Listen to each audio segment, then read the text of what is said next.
una noticia sobre el caso Negreira, ¿no? Ya sabéis que, aunque a veces nuestros amigos culés dicen que solo hablamos de este tema cuando al Barça le va bien, ¿no? O al Madrid le va mal, bueno, pues ya sabéis que mi compromiso, ¿no? con este asunto es claro y absoluto, ¿no? No admite discusión y que voy a seguir hablando de este tema independientemente de las circunstancias de cómo le vaya al Madrid o cómo le vaya al Barcelona. Evidentemente, si ganas, ¿no? Si ganas un título, lo normal es centrarse en ese título, pero en este tema siempre lo tenemos en mente, ¿no? Con Miguel Ángel Pérez he publicado un vídeo esta mañana en el canal, los que estuvisteis ayer ya lo escuchasteis, y ahora voy a leer esta noticia, ¿no? Con vosotros. No la he leído antes, os lo confieso. La tenía seleccionada, pero no la he leído. El hijo de Negreira reunía a los árbitros con su evaluador antes de pitar en el Camp Nou.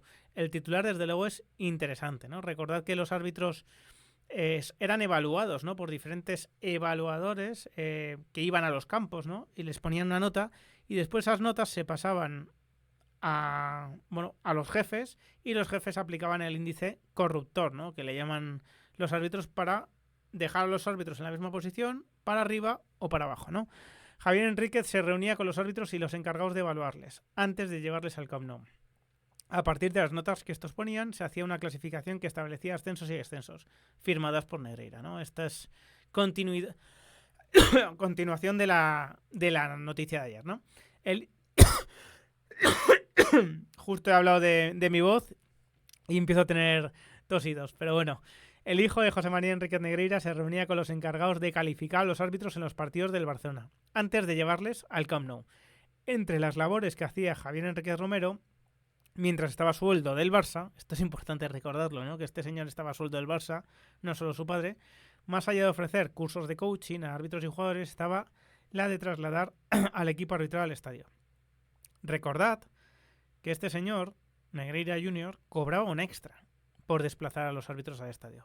Es decir, el Barça le pagaba un extra, un bonus, cuando llevaba a los árbitros al estadio. Por lo tanto, el Barça entendía que esta labor era importante, ¿no? Que le aportaba un plus, un valor añadido. Aunque según se desprende de las declaraciones de los árbitros ante la Guardia Civil a las que ha tenido acceso a diario, entre ellos se encontraban también el delegado informador del Comité Técnico de Árbitros, designado para evaluar la actuación del colegiado. Es decir, el que ponía las primeras notas, ese también iba, ¿vale? En el coche. El CTA, del que Negreira era vicepresidente, ponía a dedo cada jornada a una persona, normalmente exárbitro, que se encargaba de calificar al colegiado, algo que hoy por hoy se sigue haciendo. En función de esas evaluaciones, los árbitros eran calificados y se elaboraban unas clasificaciones en las que se les aplicaba también el famoso índice corrector o índice corruptor, lo que hemos comentado antes, como se le conocía entre el mundo del arbitraje, puesto que no dejaba de ser un criterio subjetivo. Claro, el dedo para arriba, el dedo para abajo, en función de, bueno, pues de los gustos particulares, ¿no? De los que evaluaban.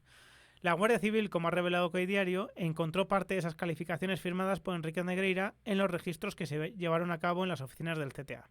En ellas se establecen los ascensos, descensos y designación de árbitros para pitar partidos internacionales. Ahora sale a la luz que su hijo, Javier Enríquez, tenía contacto directo con los encargados de evaluar a los árbitros en los partidos del Barcelona. Bueno, ahora se conoce, lo conocíamos, ¿no? Lo conocíamos. Aquí recogen un extracto de Gonzalo y González, a ver. Preguntado para que diga en qué condición lo hacía o trabajando para quién, dice que él lo consideraba como un componente del staff del comité.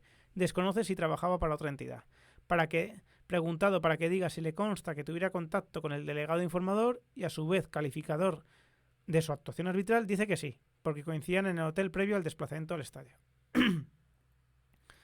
Uno de los colegiados que testificaron ante la Guardia Civil como parte de la instrucción del caso Negreira señala que Javier Enríquez coincidía en el hotel con el encargado de puntuar a los árbitros, antes del desplazamiento al estadio. José Luis González González, al que se le vio en ocasiones llegar al Camp Nou junto con el hijo del vicepresidente arbitral, desvela en su declaración estos hechos.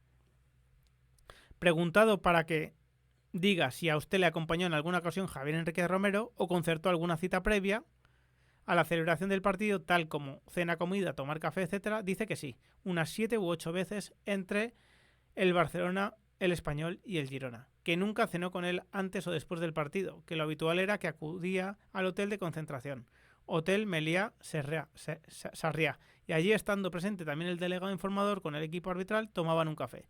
Una vez finalizado el partido, alguna vez le devolvía el partido. Sí, el traslado se realizaba en el vehículo particular de Javier, un Mercedes GLC de color negro.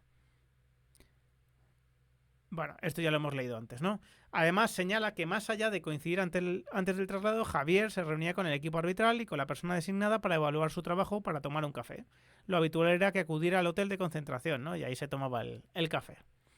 La figura de Javier Enríquez es una de las piezas sobre las que gira el caso Negreira. El hijo del ex número 2 de los árbitros cobró junto a su padre 7,6 millones de euros, ya lo sabemos, ¿no? Entre los años 2001 y 2008, por parte del Barcelona. Y fue al que se vio rodeado de colegiados en activo durante esa época. De hecho, impartía clases de coaching a varios de ellos, entre los que destacan algunos aún en activo como Jaime Latre, Alberora Rojas, Hernández o Martínez Munuera, ¿no? Entre otros. Recordad que ayer nos comentaba Miguel Ángel que son más de los 11 que ya han salido, ¿eh? O sea, son más de los 11. O sea, lo que pasa es que solo algunos le pagaban con factura, parece ser, ¿no? Durante ese tiempo ejercía como acompañante de los árbitros a los estadios del Barcelona Español o Girona, sin tener a priori ningún cargo en el CTA. A uno de los que acompañó en numerosas ocasiones fue a González González. Ese mismo árbitro ha sido el encargado de revelar que, más allá de tener contacto con el equipo arbitral designado para el partido, Javier Enríquez también trataba con el delegado informador, el encargado de evaluar la actuación del colegiado en los partidos. Esa relación que tenía con el hijo de Negreira, con los árbitros y con los delegados informadores, que eran designados por su padre, puede ser una de las claves del caso, puesto que el juez Joaquín Aguirre pone en el punto de mira el sistema de ascensos y descensos de los colegiados y la posible influencia directa o indirecta que Enríquez Negreira pudiera ejercer sobre los árbitros de fútbol en respuesta a los pagos efectuados por las funciones del cargo que ostentaba. Claro, vamos a ver, Negreira padre aplicaba el índice corrector, pero todo venía, digamos, o todo se hacía sobre una base que eran las evaluaciones que hacían los delegados, ¿no? Los evaluadores, con los que también se reunía el hijo de Negreira. Entonces, el hijo de Negreira, que cobraba del Barça, acompañaba a los árbitros. Y, digamos que se reunía, ¿no?, con los evaluadores que dictaminaban las evaluaciones de los árbitros junto a su padre después, que era el que aplicaba el índice corruptor con otros, ¿no?, con otros responsables. O sea, decidme si tenían capacidad o no de influir en las carreras de los árbitros y, por lo tanto, en los árbitros, ¿no? El magistrado Aguirre hablaba en sus autos de una serie de inferencias lógicas que se extraían de la instrucción que está llevando a cabo sobre el caso Negreira.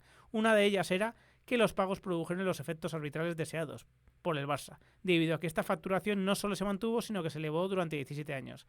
Señala una desigualdad en el trato con otros equipos y apunta a la corrupción sistémica en el conjunto del arbitraje español. También incidió en que, debido a su posición, Negreira podía haber incurrido en una forma novedosa de amaño de partidos, que nada tendría que ver con el tradicional método de pago para un partido concreto. El método consistiría en designar árbitros afines para diversos partidos, puesto que Negreira era uno de los encargados de clasificar técnicamente a los árbitros a tenor de las correspondientes evaluaciones, como ha quedado demostrado con las actas que se encontraron en la sede del CTA, ¿no?, y que ha desvelado este periódico. Los de Negreira nunca han escondido su pasión por el Barça. Antes de que explotara el escándalo y se descubriesen los pagos que recibían del club, Javier Enríquez no ocultaba sus colores en las redes sociales, poniendo comentarios en los que dejaba claro su antimadridismo. Sin ir más lejos, en uno de sus mensajes se quejaba de que el 80% del tiempo los comentaristas se refieren al Real Madrid en las retransmisiones. También deliraba al hablar de unos ninjas asistentes adicionales que ayudaban a arbitrar el partido del Real Madrid, ¿no? Bueno, pues aquí hemos tenido esta noticia, ¿no?, de OK Diario. Me parece interesante, ¿no? Me parece interesante lo más importante, ¿no? Lo más importante para separar el polvo de la paja no es que los Negreira fueran del Barcelona, que eso para mí es casi anecdótico, dado toda esta situación, sino que los Negreira condicionaban las carreras de los árbitros. Esto es lo fundamental, que tuviesen la capacidad de condicionar la carrera de los árbitros mientras cobraban del Barcelona. Esto es realmente lo importante, ¿no?